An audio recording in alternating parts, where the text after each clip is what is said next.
Quelques jours après, qu'est-ce qui reste de ce match contre le PSG? Est-ce qu'il t'arrive encore d'y penser dans la journée? Est-ce que c'est totalement évacué? Comment c'en est où? Oui, c'est pas totalement partir. On a encore ça un peu dans la tête. Et au jour d'aujourd'hui, on a un match qui arrive dimanche. Donc on pense que on a fait beaucoup de choses positives dimanche. Il va falloir garder ça pour dimanche contre Lille. Et voilà, maintenant, le match est passé. On se concentre pour les matchs à venir. Et à froid, il reste plus de frustration ou plus de satisfaction? Oui, c'est vrai qu'il reste des satisfactions, mais voilà, on a perdu 2 points à la dernière minute du match. Donc voilà, on a envie d'aller chercher ces points-là à l'extérieur dimanche. Et parce que on a pris 2 points sur les 4 sur les 2 derniers matchs. Et voilà, c'est 4 points perdus. Vas-y. Quelque part, est-ce que tu as été déçu de ne pas débuter ce match contre Paris? Comment tu as vécu ça? Comme tous les matchs, j'aimerais jouer tous les matchs possibles, mais voilà, après le coach il fait ses choix, on le respecte, et voilà, il m'a parlé, et je savais que j'allais entrer et essayer de donner le meilleur de moi-même. Est-ce que tu comprends qu'on ne comprendrait pas que vous ne battiez pas Lille après le match que vous avez fait contre Paris? On s'attend à revoir ce même type de rencontre dans la cohésion, dans l'engagement, dans tout ça. Est-ce que vous aussi, vous dites qu'on ne peut plus ne pas faire de match dans ce genre-là? Oui, Lille, ça serait notre match. Mais franchement, ça serait une faute professionnelle de notre part de plonger et de ne pas aller à Lille à 100% et de jouer ces matchs à fond. Quel regard tu portes personnellement sur ton début de saison? Tu as 5 buts en Ligue 1. Tu es satisfait, même si tu espérais sans doute un peu plus de temps de jeu, même si tu en as déjà quand même. Oui, je suis un peu satisfait de mon début de saison. C'est vrai que je peux encore beaucoup mieux faire. Et j'ai travaillé tous les jours aux entraînements.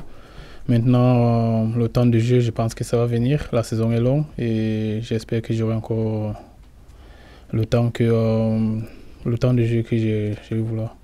Ta progression, tu la vois où par exemple? Dans quel domaine? Ta progression, pardon? Je pense que devant le but, je suis un peu plus calme. Plus calme et voilà, ça me permet de prendre des meilleures décisions. Romain. Ce week-end, Neymar forcément suspendu, Falcao est blessé, c'est l'occasion de remettre un peu au classement des buteurs. Tu regardes le classement des buteurs, ça a bien démarré la saison. Non, je ne regarde pas, mais voilà, si j'ai l'opportunité de jouer, j'aimerais être décisif pour l'équipe, ou par une passe d'air, ou par un but. À chaque match, j'ai fait mon mieux d'être décisif. Comment tu juges cette équipe de Lille? On en parlait beaucoup en début de saison avec Bielsa, avec leur nouveau projet. Au final, c'est pour l'instant pas vraiment ce qu'on attendait. Voilà. Comment tu juges leur Oui, c'est vrai qu'ils sont 19e en ce moment, mais voilà, tout peut changer très vite dans le football. Et on connaît bien le coach. Je pense que c'est un grand coach et il fait de son mieux pour que son équipe gagne des matchs. Donc il faut pas les prendre à la légère et je pense que petit à petit ils vont commencer à faire des bonnes choses. Mais voilà, nous on est là pour gagner des matchs et comme je vous ai dit, on va aller là-bas à 100%. Deux petites questions en une, Clinton. Qu'est-ce que tu peux nous dire sur ta relation avec Kostas Mitroglou? Et est-ce que tu penses que vous avez des styles de jeu qui sont compatibles pour être associés ensemble? Enfin, en tout cas, est-ce que tu crois que vous pouvez être associés ensemble? Oui, Mitro, c'est d'abord un bon mec. Il parle pas beaucoup, mais voilà, il a l'esprit d'équipe. Il cherche à s'intégrer dans le groupe. Et voilà, on est là pour l'aider aussi. Et après, jouer avec lui, c'est vrai, c'est C'est un grand attaquant. Et là, il est arrivé ici étant blessé et voilà, je pense qu'il a besoin de temps de revenir à sa meilleure forme. Après, c'est au coach de voir s'il pourrait nous associer à lui et de faire des bonnes choses. En tout cas, avec ses qualités lui, de joueur de pivot et toi tes qualités de vitesse, ça peut laisser présager une association qui pourrait fonctionner. Oui, bien sûr. J'ai vu ces matchs en sélection et je pense qu'il pourrait bien nous aider dans ces secteurs-là. Oui. Une question sur ton compatriote, Franck Zanguan-Missa. Il est en train d'exploser en ce moment. Est-ce qu'il arrive encore à te surprendre, toi qui le connais bien? Non, parce que c'est quelqu'un qui travaille beaucoup, aussi avant les entraînements et après. Donc je suis fier de son travail et je sais qu'il peut encore beaucoup progresser. Donc je lui souhaite encore le meilleur et j'espère qu'il va continuer comme ça. Tu le vois aller jusqu'où? Quel type de joueur ça peut être dans le futur pour toi? Yaya Touré. Ouais. Tu disais tout à l'heure qu'après votre performance contre Paris, le contenu du match, il serait difficilement explicable et excusable de ne pas faire la même chose contre Lille. Mais est-ce que tu penses qu'à la suite de ce match, l'OM a changé dans le regard des gens, des autres équipes, des observateurs du championnat? Est-ce que on vous voit finalement meilleur que ce qu'on vous voyait auparavant? Je pense que oui, parce que voilà, on a embêté Paris. Il n'y a pas beaucoup des équipes qui ont fait depuis le début de saison. Voilà, maintenant, les équipes, quand ils vont venir jouer contre nous, ça serait différent parce que voilà, ils savent que nous aussi on veut être là en haut et voilà, quand on joue contre les équipes de haut tableau, il y a beaucoup de motivation et d'engagement. Est-ce que vous vous dites, si on joue tous les matchs comme ça, on peut peut-être finir deuxième, pourquoi pas? Oui, bien sûr, je pense que c'est ce qui nous a manqué un peu dans ce début de saison, d'engagement. Au début des matchs, on a su finir des matchs bien. On est revenu dans le score, on a gagné des matchs. Maintenant, contre Paris, on a mené au score des fois. Et voilà, niveau d'engagement, de concentration, on était là. Donc je pense que ces matchs peuvent nous servir pour le reste de la saison. Oui. Toi, à titre personnel, Clinton, on sent qu'on a un autre type de joueur que l'année dernière, on te sent beaucoup plus impliqué.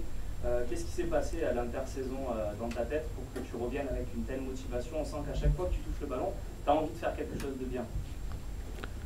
Je pense que tout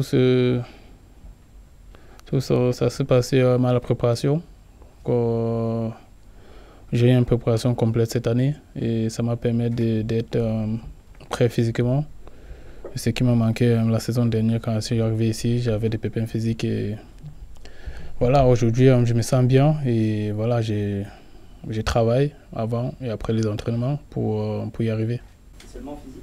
Il n'y a pas quelque chose aussi, il n'y a pas eu un déclic aussi dans la tête peut-être? C'est vrai qu'à chaque saison, on a nos objectifs personnels et voilà, ça me motive à travailler encore plus. Question? Merci beaucoup.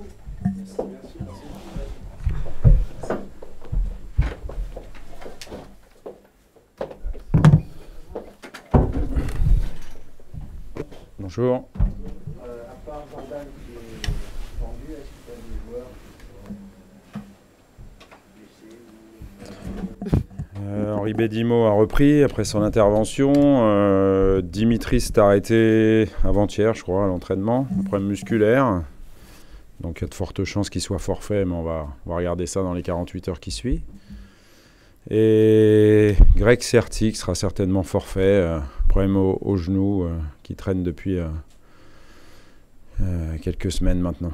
Tony. Tu connais l'histoire par cœur, le match d'après est toujours plus difficile, mais après une performance comme ça contre le PSG, est-ce que c'est pas encore plus dur cette fois-ci? Est-ce que vous avez montré de bons termes? Il y a une chose vraiment très positive pour les joueurs notamment, c'est qu'ils ont été vraiment à la hauteur de l'événement. Ils ont fait un grand match dans tous les domaines. Et il y a une chose terrible pour eux, c'est que moi je les attends maintenant à chaque match à ce niveau-là, quoi. Voilà. C'est aussi simple que ça. Il va falloir être capable de rééditer cette performance match après match. Quel est le secret pour rééditer ce genre de performance à chaque match quand c'est pas Paris? Qu'est-ce qu'il faut faire? Ça serait trop facile d'avoir. Il suffisait de dire toujours les mêmes choses pour avoir les mêmes résultats. On connaît les ingrédients qu'il faut mettre, donc c'est ceux-là qu'il faut mettre dans la marmite des matchs, quoi. Voilà. Et dans le prochain, notamment celui de dimanche. Romain. En face de vous, il y aura Marcio Bielsa, qui est bien connu pour utiliser le même système basé sur le marquage individuel, donc qui s'adapte au système adverse. On a bien connu ce système à Marseille. On a constaté souvent que les équipes en face de Marcio Bielsa jouaient à 2 attaquants pour mettre son équipe en difficulté. Est-ce que ça rentre dans votre réflexion, d'autant plus si Dimitri est incertain de passer un système à 2 points? C'est une possibilité. Ce qui est sûr, c'est que comme toutes les équipes, pas forcément le LOSC, mais à chaque fois, on étudie bien l'adversaire. Donc, on pourrait a priori s'attendre à quoi savoir, mais on pourrait savoir à quoi s'attendre. Ça, c'est dans le bon ordre. Mais en foot, on ne sait jamais parce qu'on n'est pas dans... Moi, je peux savoir ce que je vais faire avec mon équipe, mais pas ce que l'équipe adverse va faire. Donc, il faut être aussi en anticipation, on va dire. Voilà, je sais qu'il s'est passé aussi des choses cette semaine à Lille qui pourraient faire que ça change au niveau de l'attitude de l'équipe ou de la tactique, j'en sais rien. Donc il faut qu'on soit prêt à tout. Ce qui est sûr, c'est qu'on les a étudiés et qu'on va essayer de leur poser des problèmes. Ça c'est certain. Voilà. Après, si c'est pas ce qu'on trouve en face, ce qu'on pense, il faudra être capable d'imposer notre jeu et de gagner là-bas parce que c'est le seul objectif qu'on ait. On parle du match contre PSG, mais on n'a pas gagné contre PSG. Donc il faut maintenant rattraper les points à l'extérieur, les points qu'on a perdus à domicile. Oui. On reste un petit peu sur on sait l'image qu'il a laissée un petit peu à Marseille, en tout cas vis-à-vis des supporters. Est-ce que vous êtes un petit peu envieux de l'image qui reste ici de Moi, je ne le connais pas personnellement. Je l'ai rencontré une fois à Coverciano, en Italie, au Clairefontaine, on va dire, italien. Je crois que je vous l'ai déjà dit. Et simplement, comme je l'ai aussi souligné pour d'autres, cette saison, on a vu beaucoup de grands coachs revenir ou arriver dans le championnat de France. Donc Marcelo Bielsa en fait partie, mais je ne le connais pas personnellement. C'est vraiment une aura particulière sur Marseille. Jusqu'à la saison passée, on voyait encore des drapeaux de Bielsa, notamment au virage sud. Voilà, il a quand même marqué particulièrement son passage à l'OM a particulièrement marqué les supporters. C'est quelque chose qui vous donne envie, que vous aimeriez qu'on garde le même souvenir de vous. Moi, j'étais pas là, donc je ne peux pas connaître cette situation-là. Donc voilà, moi, je suis là, je fais mon travail et après, on verra. Il n'y a rien d'autre à dire que ça. Mario. Tu disais que toi, tu allais être plus exigeant avec tes joueurs, mais est-ce que tu penses que ce match-là a pu changer aussi le regard qu'on porte de l'extérieur sur ton équipe à Marseille, mais aussi ailleurs? Non, j'espère surtout que à l'intérieur de mon groupe, ça aura changé le regard qu'ils ont sur eux-mêmes et sur leur propre équipe.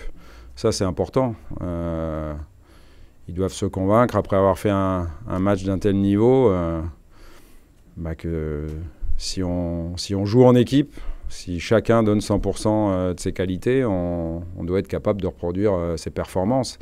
Après, on va dire l'attitude ou l'approche qu'auront les autres équipes dorénavant quand elles vont nous jouer, on verra dès dimanche et sur les matchs suivants.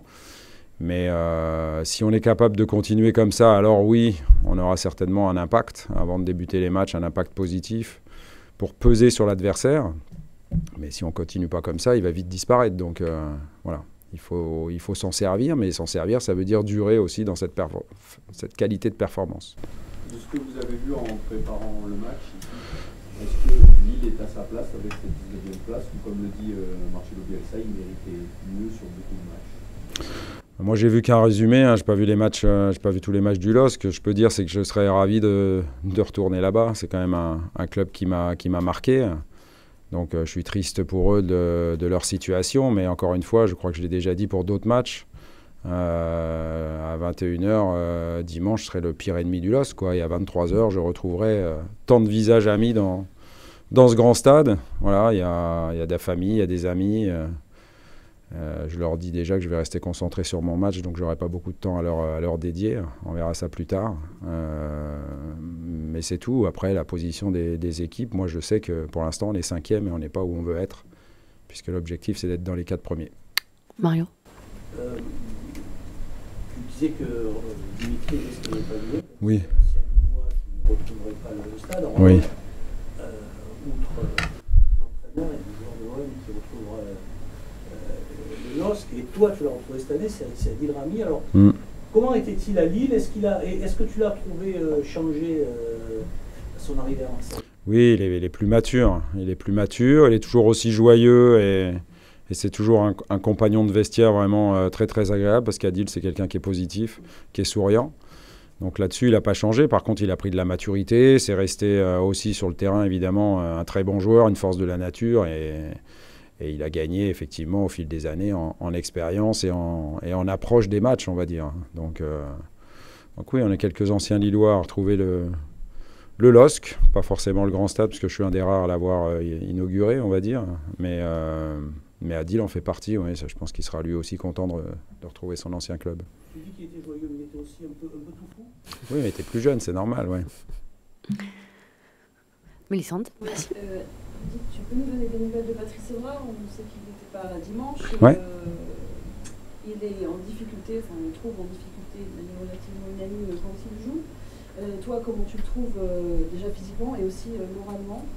Est-ce que tu parles avec lui? Est-ce que tu comptes sur lui pour dimanche, puisque Jordan a... Ouais, bah, moralement, pas de c'est un guerrier, il a besoin de personne pour donner toujours le meilleur de soi-même pour ses couleurs et donc pour l'Olympique de Marseille. Après, la dernière fois qu'on a dû parler de lui, c'était après le match de Guimarães en Coupe d'Europe, après le match, où j'avais dit ce qu'il en était, c'est-à-dire qu'il avait déjà fait l'effort de jouer. C'était pas sûr avant le match, on a essayé de faire un point à l'échauffement. Donc il a joué, mais au bout d'une heure de jeu, je crois, ou peut-être à peu près, j'ai surtout décidé d'épargner son physique défaillant de ce soir-là, puisqu'il était malade depuis quelques jours. Donc il a fait l'effort de jouer, et depuis, il a loupé aussi le PSG, parce que s'il avait été bien physiquement, il aurait été dans le groupe, évidemment. Qu'est-ce que je peux dire sur Pat? Que si Jordan n'était pas arrivé, il n'aurait pas joué tous les matchs. Et Jordan étant arrivé, Pat n'aurait quand même pas joué tous les matchs. Et puis Jordan étant arrivé, Jordan ne jouera pas tous les matchs. Parce qu'on a trop de matchs, on a la Coupe d'Europe. J'espère qu'on en fera le plus possible de matchs cette saison. Ça veut dire qu'on ira loin dans toutes les compétitions à élimination, on va dire, la Ligue Europa et les coupes. Et moi, j'ai besoin et de Pat Evra et de Jordan à ma vie. Donc Jordan est suspendu et Pat, logiquement, s'il est bien physiquement, et pour l'instant c'est le cas, il jouera évidemment à Lille. Ouais. Et au-delà de ces problèmes physiques, comment vous le trouvez, ces prestations depuis la saison? Tout le monde peut mieux faire. Il en a fait de très bonnes. Je vous rappelle qu'on était invaincus après 3 journées et Pat avait joué pratiquement ses trois premiers matchs. On avait pris un but en 3 matchs, je crois. Il n'avait même pas joué à Monaco du tout, parce que ça a été souvent associé, la défaite à Monaco, à certaines personnes, et à Pat en particulier. Donc il faut aussi remettre les choses en place. Voilà. Quand on attaque n'importe quel de mes joueurs, c'est mon rôle de les défendre. Voilà. Donc après, c'est aussi mon rôle d'être exigeant avec chacun d'entre eux et de tout faire pour obtenir le meilleur d'eux-mêmes. Et tout le monde peut mieux faire, Pat y compris, ça il le sait, il n'y a pas de problème là-dessus. Romain. Si on parle de Patrice Evra, on a compris qu'il devrait débuter dimanche. À chaque fois qu'il a joué, ou presque cette saison, vous l'avez remplacé en cours de match parce qu'il n'a peut-être pas 90 minutes dans les jambes. Est-ce que c'est une donnée qui rentre en compte quand vous allez composer votre banc aussi, peut-être ce week-end? Oui. Parce qu'il y a peut-être le retour d'un Doria, on ne sait pas, mais quelles sont les options justement? Oui, très bonne question, effectivement. Non, mais c'est vrai. Puisque Pat a été malade, on espère qu'il sera à 100%. S'il ne l'est pas, il ira peut-être pas au bout du match, par exemple. C'est une des questions que je me pose. Et si c'est le cas, oui, il faudra le remplacer, il faudra que je trouve une solution. Donc on la cherche, on discute avec certains joueurs qui ne sont pas spécialistes du poste. Certains nous ont dit qu'ils ne voulaient pas jouer là ou préféraient pas jouer là, donc on a éliminé ces pistes-là. Et donc il nous reste ceux dont on pense qu'ils pourraient être opérationnels, efficaces à ce poste-là. Voilà. Non, mais vous les trouverez de vous-même, ça vous fera un petit travail d'enquête, c'est bien. Non. Non. Quand un joueur vous dit je ne veux pas jouer là, est-ce que vous vous dites c'est une bonne chose parce qu'au moins on évite le scénario catastrophe en match? Non. Vous êtes un peu piqué dans l'orgueil de vous dire bon. Non, moi je suis jamais piqué dans l'orgueil, je fais des choses rationnelles et pragmatiques, et quand je pense que le joueur peut jouer là parce qu'il peut être très bon et il peut apporter à l'équipe, j'essaye de le convaincre tout simplement, comme j'espère vous faites en couple de temps en temps, d'essayer de convaincre votre partenaire qu'il y a une bonne décision à prendre. Juste pour clore le sujet des grains, je pense. Tu es malade, est-ce qu'on peut avoir plus de précision? Il a eu de la fièvre? Non, il n'était pas en état de jouer, voilà, tout simplement. Mais moi, je ne suis pas docteur, il y a un secret médical, il n'y a rien de grave, mais suffisamment pour l'avoir empêché de jouer tout le match contre Guimarães et l'empêcher d'avoir été dans le groupe dimanche dernier contre Paris. Oui. Ce qui est beaucoup ressorti après le match de Paris au niveau des supporters, c'est effectivement l'engagement que l'équipe a pu mettre dans ce match. Et ils espèrent vraiment pouvoir retrouver justement cet engagement. Tout le de trouver les mots pour mobiliser les troupes aussi bien que sur le match de la semaine. Non, mais qui se rassure, il y a quelqu'un qui espère comme eux, c'est moi, hein, exactement. Toi, est-ce que tu as été surpris par tes joueurs dimanche soir où tu savais qu'ils étaient capables de faire ça? Visiblement, c'est ce que tu leur avais dit avant le match, que tu attendais beaucoup. Ouais. Donc ça t'a pas étonné de les trouver à ce niveau-là? Non, ça ne m'a pas étonné. Je pense qu'ils ont été intelligents tactiquement. De toute façon, une équipe comme celle du Paris Saint-Germain, si vous ne la bousculez pas dans la conquête du ballon, vous avez perdu d'avance. Mais après, si vous n'utilisez pas bien le ballon, vous n'êtes pas capable de marquer des buts, vous avez déjà perdu aussi d'avance. Donc c'est aussi là où on a été intéressant. On a su approcher du but, marquer. Je pense honnêtement qu'on aurait pu faire mieux. C'est ce que je leur ai dit au débriefing vidéo en leur montrant qu'on a eu perdu des ballons vraiment... je dirais bêtement alors qu'on venait de le récupérer, donc on pouvait aussi beaucoup mieux faire dans ce match-là, y compris dans la gestion de la fin de match.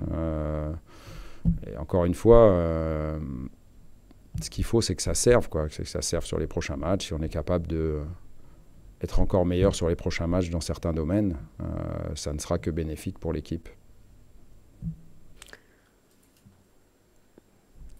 Merci beaucoup. Merci.